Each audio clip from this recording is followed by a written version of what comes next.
வணக்கம் மக்களே, இன்னைக்கு ஒரு ரொம்ப இம்பார்ட்டண்ட்டான டாபிக் பற்றி பேச போகிறோம்.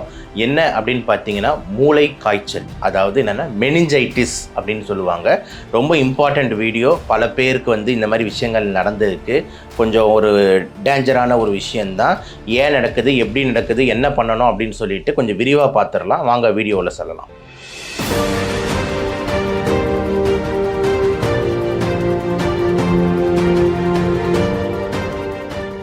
மெனிஞ்சைட்டிஸ் அப்படின்ற இந்த மூளை காய்ச்சலுக்குள்ளே போகிறதுக்கு முன்னாடி ஃபஸ்ட்டு ஒரு சில பேசிக் அனாட்டமி உங்களுக்கு சொல்ல விரும்புகிறேன். ஸோ தட் நீங்கள் இதை கொஞ்சம் கரெக்டாக புரிஞ்சிக்கலாம்.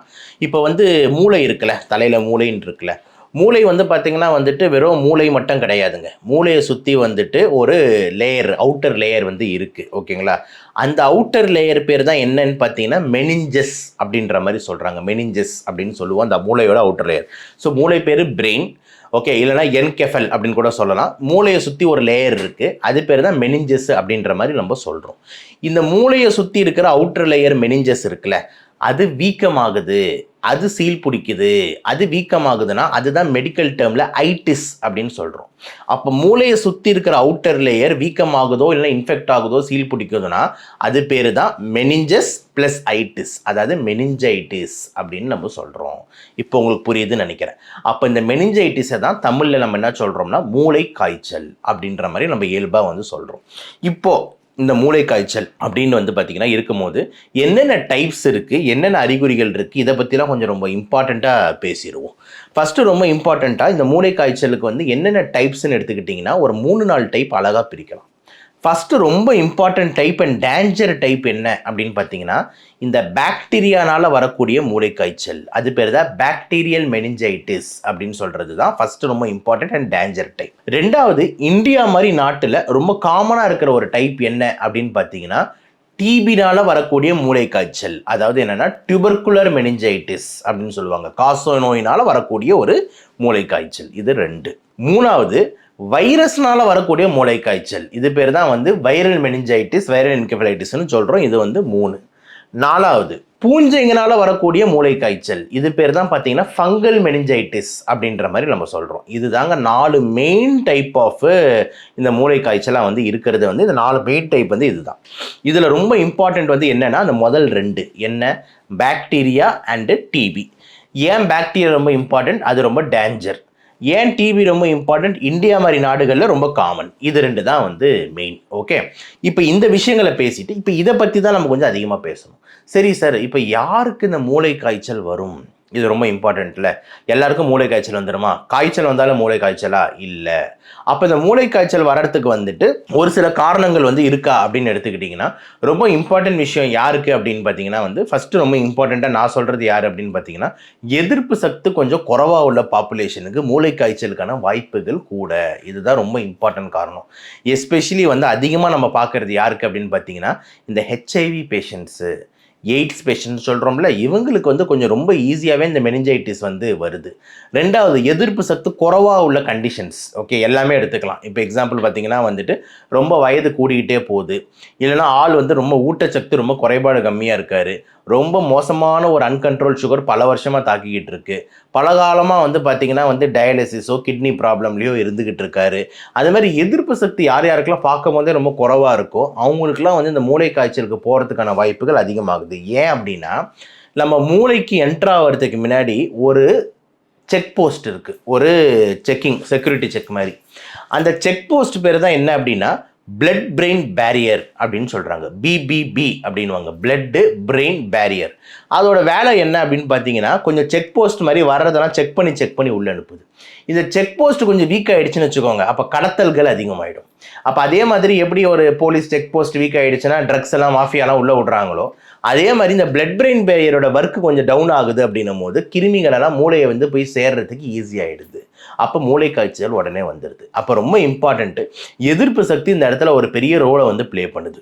ரெண்டாவது ரொம்ப முக்கியமான விஷயம் என்ன அப்படின்னு எடுத்துக்கிட்டிங்கன்னா எதிர்ப்பு சக்தியை தாண்டி சில நேரத்தில் சற்று இடத்தில் லக்கும் தேவைன்றாங்களே.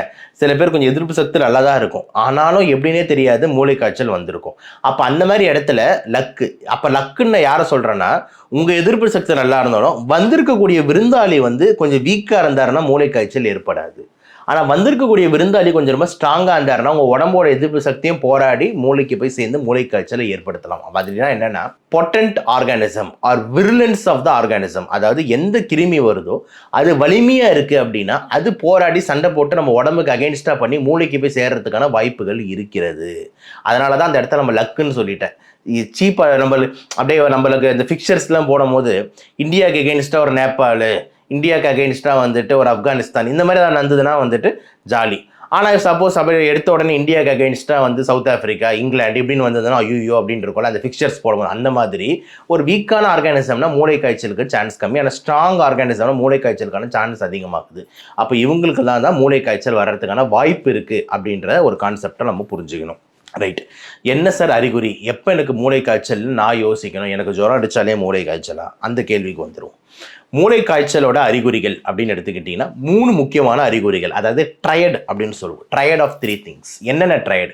கடுமையான ஜுரம், பயங்கரமான தலைவலி, கழுத்து பகுதியில் ஒரே சுளுக்கு, அவ்வளோதான். இந்த 3 தான் வந்து பார்த்தீங்கன்னா வந்துட்டு triad of meningitis. Fever, headache, neck stiffness, இதுதான் வந்து இம்பார்ட்டன்ட். அப்போ அந்த தலைவலி வந்து பயங்கர தலைவலிக்கும், அவனால் கழுத்தை அசைக்க முடியாது. நீங்களே போட்டு அசைச்சாலும் இப்போ பாருங்கள், கழுத்தை நம்மளால் இப்படி கொண்டு போக முடியுது, இப்படி கொண்டு போக முடியுது, இப்படி கொண்டு போக முடியுது, இப்படி கொண்டு போக முடியுது, எல்லாமே பண்ண முடியுதுல்ல. அப்போ நெக்கில் ஸ்டிஃப்னஸ் இல்லை, ஜாலியாக கழுத்தை ரொட்டேட் பண்ண முடியுது. ஆனால் இதே மூளை காய்ச்சல் பேஷண்ட்டுக்கு நீங்கள் சற்றே கூட வந்துட்டு அந்த தலையை நகர்த்த முடியாது. நீங்களே ப்ரெஷரை போட்டு இப்படி பண்ணால் கூட அப்படியே ஸ்டிஃபாக இருக்கும், அப்படியே தான் இருக்கும். ஸோ இந்த 3 வந்து ரொம்ப இம்பார்ட்டன்ட் ட்ரையட். இந்த 3ஓட சேர்ந்து நான் எப்பவுமே இன்னொரு இம்பார்ட்டண்ட்டாக நான் சேர்த்துக்கிற ஒரு ட்ரையட் என்ன, அது ட்ரையடில் டெட்ராடாக மாறிடும். 4ஆவது நான் சேர்த்துக்கிற ஒரு முக்கியமான விஷயம் என்ன அப்படின்னு பார்த்தீங்கன்னா வந்து சுயநலவு குறைவு, அதாவது ஆல்டர் கான்ஷியஸ். நம்ம சொல்கிறது அவனுக்கு கொஞ்சம் புரியாது, ட்ரௌசியாகவே இருப்பான், மயக்கத்திலே இருப்பான், ஒரு இப்படி அப்படின்ற ஒரு ஸ்டேஜில் இருப்பான். ஸோ பயங்கரமான ஜுரம், கடுமையான தலைவலி, கழுத்தை நகர்த்தவே முடியாத அளவுக்கு நெக் ஸ்டிஃப்னஸ், அதே மாதிரி வந்து ஒரு மாதிரி ட்ரௌசியாக மயக்கமாக இருக்கிற மாதிரி ஒரு ஆல்டர்ட் கான்ஷியஸ்னஸ், இதெல்லாம் வந்து இருந்ததுன்னா கண்டிப்பாக மெனிஞ்சைட்டிஸை யோசிச்சே ஆகணும். 100% மூளை காய்ச்சலாக இருக்கிறதுக்கு வாய்ப்புகள் இருக்குது அப்படின்றது ரொம்ப இம்பார்ட்டண்ட் அறிகுறிகள். இதை தாண்டி நிறைய அறிகுறிகள் வரலாம். இப்போ எக்ஸாம்பிள் உடம்பு வலி, அதுக்கப்புறம் வந்து வாந்தி ரொம்ப இம்பார்ட்டண்ட். ஓகே, தலையோட பிபிஆர் வந்து வாந்தி பயங்கரமாக வரும். ஓகே, இதை பற்றி இம்பார்ட்டண்ட்டாக நான் கொஞ்சம் சொல்கிறேன். நம்மளோட பிரெயின் இருக்குல்ல, அந்த நம்மளோட மூளை இருக்குல்ல, இப்போ இந்த மாதிரி ஒரு கிருமி தாக்கும் போது அந்த மூளை எதுக்குள்ளே இருக்குது அப்படின்னு பார்த்தீங்கன்னா வந்து நம்மளோட மண்டை ஓடுக்குள்ளே இருக்குது. அதுக்குள்ளே ஒரு பார்த்தீங்கன்னா வந்து ஒரு மெனிஞ்சஸ்ன்னு ஒரு லேயர் இருக்குது, அதுக்குள்ளே பிரெயின் இருக்குது. இது எல்லாமே பார்த்தீங்கன்னா ஒரு பர்டிகுலர் ப்ரெஷரை மெயின்டைன் பண்ணிக்கிட்டு இருக்கோம். அந்த ப்ரெஷர் பேர் தான் வந்து பார்த்தீங்கன்னா என்னென்னா இன்ட்ராக்ரேனியல் ப்ரெஷர், அதாவது மூளைக்குள்ளே இருக்கக்கூடிய மற்றும் மண்டையோடுக்குள்ளே இருக்கக்கூடிய, அதாவது தமிழ் என்ன லோக்கலாக சொல்லலாம், கபாலத்துக்குள்ளே இருக்கக்கூடிய ஒரு அழுத்தம் அப்படின்னு நம்ம இப்படி வேணால் எடுத்துக்கலாம். ஓகே, அப்படி அந்த கபாலத்துக்குள்ளே இருக்கக்கூடிய அந்த ப்ரெஷர் வந்துட்டு ஏறுது அப்படின்றது பேர் தான் வந்துட்டு ரெய்ஸ்ட் இன்ட்ராக்ரேனியல் ப்ரெஷர்னு சொல்லுவாங்க. அது எப்போ ஏறும்னா இந்த மாதிரி மெனிஞ்சைட்டிஸ், மூளை காய்ச்சல் வரும்போது, வீக்கமாகும் போது, சீல்லாம் கோக்கும் போது ப்ரெஷர் ஏற ஆரம்பிக்கும். அப்படி ப்ரெஷர் ஏற ஆரம்பிக்கும் போது மிக முக்கியமான அறிகுறி என்ன அப்படின்னு பார்த்தீங்கன்னா வந்துட்டு தலைவலியை தாண்டி இன்னொரு முக்கியமான அறிகுறி என்னென்னா தூக்கு ஆர் பயங்கரமான வந்து கீழேருந்து புரட்டி வெளியே வந்து கிட்டத்தட்ட ஒரு 20-30 மீட்டர் தாண்டி ஒரு வாந்தி அடிப்பான். அது பேர் தான் என்னென்னா ப்ரொஜெக்டைல் வாமிட்டிங்னு மெடிக்கல் சயின்ஸில் ரொம்ப அழகாக கொடுத்துருப்பாங்க. ப்ரொஜெக்டைல் வாமிட்டிங், கீழேருந்து வந்து அப்படி அடி வயிற்றுலேருந்து வந்து அப்படின்னு எடுப்பான். ஸோ அந்த வாமிட்டிங் வந்து நார்மலாக நம்ம எடுக்கிற வந்து ரொட்டீன் வாந்தி மாதிரியே இருக்காது. ப்ரொஜெக்டைல் வாமிட்டிங் ரொம்ப டிஃப்ரெண்ட்டாக இருக்கும். அந்த ப்ரொஜெக்டைல் வாமிட்டிங்கிறது ரொம்ப கிளாசிக்கலாக வந்து இந்த மெனிஞ்சைட்டிஸில் நடக்கக்கூடிய ஒரு முக்கியமான அறிகுறி. அதை தாண்டி கண் பார்வை 2ஆக தெரிகிறது, கண்ணில் லைட்டு பட்டால் ஒத்துக்க மாட்டேங்குது, காக்கா வலிப்பு வருது, இதெல்லாம் வந்து அதர் அறிகுறிகளில் இருக்கும். அப்போ மெனிஞ்சைட்டிஸோட அறிகுறிகள் பாருங்கள் எவ்வளோ இருக்குது. ஆனால் ரொம்ப காமனாக நான் சொன்ன மாதிரி 3-4 இம்பார்ட்டண்ட் அறிகுறிகள் என்னும் போது ஜுரம், தலைவலி, கழுத்து வந்து ஸ்டிஃபாக இருக்குது, ஆல்டர் கான்ஷியஸ்னஸ்ன்றது ரொம்ப இம்பார்ட்டன்ட் அறிகுறிகளாக வந்து இருக்குது. சரி, நம்ம என்ன சார் பண்ணணும்னா தயவு செஞ்சு உங்கள் வீட்டில் யாருக்காவது ஜுரம், இந்த மாதிரி கடுமையான தலைவலி, இந்த மாதிரி விஷயங்கள் இருந்ததுன்னா வீட்டில் வச்சுக்காதீங்க. ஏன்னா மூளை காய்ச்சலுக்கான வாய்ப்பு ரொம்ப அதிகமாக இருக்குது. மூளை காய்ச்சலில் பொறுத்த வரைக்கும் இறப்பு சதவீதம் அதிகம். அதுவும் எஸ்பெஷலி வந்து பார்த்தீங்கன்னா அந்த பாக்டீரியாவாக இருந்ததுன்னா ரொம்ப டேஞ்சர். நான் வீடியோ ஸ்டார்டிங்கில் சொல்லியிருந்தேன். அப்போ உடனே வந்து ஹாஸ்பிட்டலுக்கு ரஷ் பண்ணுறதுன்றது மிக அவசியமான ஒரு விஷயமா வந்து இருக்குது. டாக்டர் என்ன சார் பண்ணுவாங்க அப்படின்னும் போது ரொம்ப இம்பார்ட்டண்ட்டாக ஒரு சில விஷயங்களை செக் பண்ணுவாங்க. அதுக்கு நீங்கள் நோ சொல்லக்கூடாது. ரொம்ப இம்பார்ட்டண்ட்டாக என்ன ஃபஸ்ட்டு பார்ப்பாங்க அப்படின்னு பார்த்தீங்கன்னா கண்டிப்பாக மூளைக்கு ஒரு ஸ்கேன் எடுத்து செய்ய பார்க்கப்படும். ஒரு எம்ஆர்ஐ பிரெயின், அதாவது மேக்னெட்டிக் ரெசனன்ஸ் இமேஜிங்னு சொல்லக்கூடிய எம்ஆர்ஐ பிரெயின் வந்து தேவைப்படும். அப்படி எம்ஆர்ஐ பிரெயின் எடுக்கும்போது ஐயோ எம்ஆர்ஐயா அதெல்லாம் வேணாம் சார் அப்படிலாம் நீங்கள் சொல்லக்கூடாது. ஏன் அப்படின்னா எதனால் வந்துட்டு இந்த மாதிரி நடந்திருக்கு, மூளைக்குள்ளே வந்து நீர் கோர்த்துருக்கா, இல்லைனா வேறு ஏதாவது சீல் பிடிச்சிருக்கா, இல்லை வேறு ஏதாவது எக்ஸ்ட்ரா ப்ராப்ளமான ஒரு இமேஜிங் நம்மளுக்கு தேவை. அப்போ இது டாக்டர் வந்து கண்டிப்பாக எடுக்க சொல்லுவார். ஒன்று. ரெண்டாவது ரொம்ப இம்பார்ட்டன்ட் காமன் டெஸ்ட் டாக்டருங்க என்ன வந்து எடுக்க சொல்லுவாங்க அப்படின்னும் போது எடுத்துக்கிட்டிங்கன்னா சிஎஸ்எஃப் அனாலிசிஸ். சிஎஸ்எஃப் அப்படின்னா என்னென்னா செரிப்ரோ ஸ்பைனல் ஃப்ளூயிட், அதாவது முதுகு தண்டில் மற்றும் மூளைக்கும் கனெக்ட் செய்ய இருக்கக்கூடிய ஒரு நீர். ஓகே, அந்த நீர் பேர் தான் சிஎஸ்எஃப். நம்ம மூளைக்கும் மற்றும் முதுகு தண்டு வருதில் அது எல்லாத்தையுமே நல்ல நரிஷ்மெண்ட்டாக சில்லுன்னு குஷன் மாதிரி வச்சுக்கிற ஒரு நீர் பேர் தான் சிஎஸ்எஃப், செரிப்ரோ ஸ்பைனல் ஃப்ளூயிட். அதை எடுத்து டெஸ்ட்டுக்கு அனுப்புவாங்க. அந்த சிஎஸ்எஃப் எப்படி சார் எடுப்பாங்கன்னா, அந்த முதுகு இருக்குல்ல, அந்த ரெண்டு முதுகுக்கு நடுவில் ஒரு ஊசியை குத்துவார்கள். எல்லாருக்கும் இந்த கர்ப்பிணி பெண்ணாக இருந்தீங்கன்னா, இந்த குழந்தை பெற்றவங்களாக இருந்தீங்கன்னா, இந்த சிசேரியன் ஆப்ரேஷன் பண்ணியிருந்தீங்கன்னா உங்களுக்கு முதுகில் ஊசி போட்டிருப்பாங்க. அது எதுக்குன்னு பார்த்தீங்கன்னா வந்துட்டு அந்த ஆப்ரேஷன் பண்ணும்போது தெரியாது, அது பேர் தான் ஸ்பைனல் அனஸ்தீசியான்னு சொல்லுவாங்க. ஓகேங்களா, அதை பற்றிலாம் தனியாக ஒரு வீடியோவில் பேசுவோம். அதே டெக்னிக் தான் இந்த முதுகிலிருந்து அந்த நீர் எடுக்கிறது. அது பேர் தான் என்னென்னா சிஎஸ்எஃப் அனாலிசிஸ் அப்படின்னு சொல்லுவோம். இதுக்கும் பல பேர் வந்து பயந்துக்கிட்டு அதெல்லாம் வேணாம் சார், எதுக்கு சார் எங்கள் அம்மாவை போட்டு எங்கள் அப்பாவை போட்டு இதெல்லாம் பண்ணுறீங்கன்னு. அதை பண்ணி தான் பார்க்கணும். ஏன் அப்படின்னு பார்த்தீங்கன்னா, அந்த நீரை எடுத்து நம்ம செக் பண்ணாதான் அதில் இந்த நியூட்ரோஃபில்ஸ்ன்னு சொல்லக்கூடிய கிருமி இது அணுக்கள் அதிகமாக இருக்கா, லிம்போசைட்டுன்னு சொல்லக்கூடிய அணுக்கள் அதிகமாக இருக்கா, இல்லைனா வந்து பாக்டீரியா வளருதா, இல்லைனா டிபி பாசிட்டிவ் வருதான்னு யாருக்கு தெரியும்? அப்போ இந்த எடுத்து நம்ம டெஸ்ட்டு காமிச்சாதான் நம்மளுக்கு அந்த ஃப்ளூயிடோட அனாலிசிஸ் கிடைக்கும். இதை வச்சு தான் இதோட எதிரி வந்து பாக்டீரியா. இப்போ புரியுதா? திருப்பி பாயிண்ட் ஒன்றுக்கு வரும். இதை வச்சு தான் இதோட எதிரி வந்து டிபி, இதை வச்சு தான் நம்ம எதிரி வந்து பூஞ்சை அப்படின்னு சொல்லிட்டு டாக்டர்னால உறுதி செய்யப்படும். அப்படின்றதுனால தயவு செஞ்சு யாரும் அந்த முதுகெலும்பில் போடுற ஊசிக்கு நோ சொல்லாதீங்க. சிஎஸ்எஃப் அனாலிசிஸ் வந்து கோல்டு ஸ்டாண்டர்ட், அதாவது ரொம்ப இம்பார்ட்டண்ட்டான ஒரு டெஸ்ட்டு நம்ம என்ன மூளை காய்ச்சல்னு கண்டுபிடிக்கிறதுக்காக. அதனால் வந்து இந்த ஊசி போடுறதுக்கு பயம், அது போடாதீங்க அப்படிலாம் நீங்கள் யாரும் ரிலேட்டிவ்ஸ்லாம் கையெழுத்து போட மாட்டேன் அப்படிலாம் சொல்லாமல் கண்டிப்பாக பண்ணுங்கள். ஏன்னா அப்போ தான் வந்து நம்மளுக்கு எதிரி யாருன்னு தெரியும்.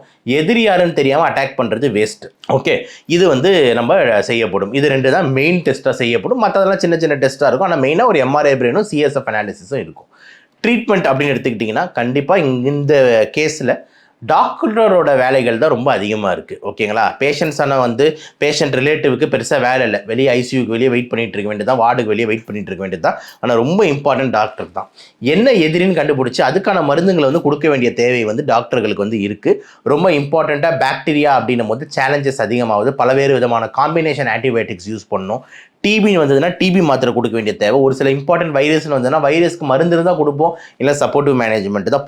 பூஞ்சைக்கான மருந்துன்ற மாதிரி டாக்டரோட வேலை அதிகமாக இருக்குது. வெறும் இந்த செலெக்ஷன் மட்டும் இல்லை, நான் சொல்லியிருந்தேன் மூளையோட ப்ரெஷர் ஏறுறதுக்கு வாய்ப்பு இருக்குது, மூளையை சுற்றி நீர் கோக்க வாய்ப்பு இருக்குன்னு. ப்ரெஷர் ஏறுறதுக்கு பேர் தான் வந்து raised ICT, intracranial tension, intracranial ப்ரெஷர்னு சொல்லுவோம். மூளையை சுற்றி நீர் கோக்கிறது பேர் தான் செரிப்ரல் எடிமான்னு சொல்லுவோம். அப்போ இந்த மாதிரி இருக்கிற விஷயங்களையும் டாக்டர் தான் டேக்கிள் பண்ணணும். அப்போ ஐசிடி அதிகமாகுது, ப்ரெஷர் அதிகமாகுதுன்னும் போது அந்த ப்ரெஷரை குறைக்கிறதுக்கான மருந்து டாக்டர்கள் கொடுப்பாங்க. மூளையை சுற்றி நீர் கோக்குதுன்னும் போது அந்த ஆன்டி எடிமா மெஷர்ஸ், அதாவது அந்த நீர் கோக்கிறத கம்மி பண்ணுற வேலைகளும் டாக்டர்கள் செய்வாங்க. அப்போ இவ்வளோ வேலைகள் செய்ய வேண்டிய தேவை வந்து டாக்டர்ஸ்களுக்கு இருக்குது. இதை தாண்டி அவங்க யூரினை மானிட்டர் பண்ணுறது, யூரின் ரெகுலராக வருதா, ஹார்ட் கரெக்டாக இருக்கா, இந்த மாதிரி இந்த மெனிஞ்சைட்டிஸ்ன்றது ரொம்ப சிக்கலான வேலை டாக்டர்ஸ்க்கு. ஏன் அப்படின்னா இது வந்து கொஞ்சம் டேஞ்சரான விஷயன்றது நீங்கள் யாரும் வந்து மறந்துடக்கூடாது. இப்போ டாக்டருக்கு மட்டும் வேலை இல்லை, கண்டிப்பாக சிஸ்டருக்கு எவ்வளோ வேலை தெரியுமா இருக்கும். அவங்க வந்து டெம்பரேச்சர் ரெக்கார்டிங், பிபி ரெக்கார்டிங் எல்லாம் பண்ணுவாங்க.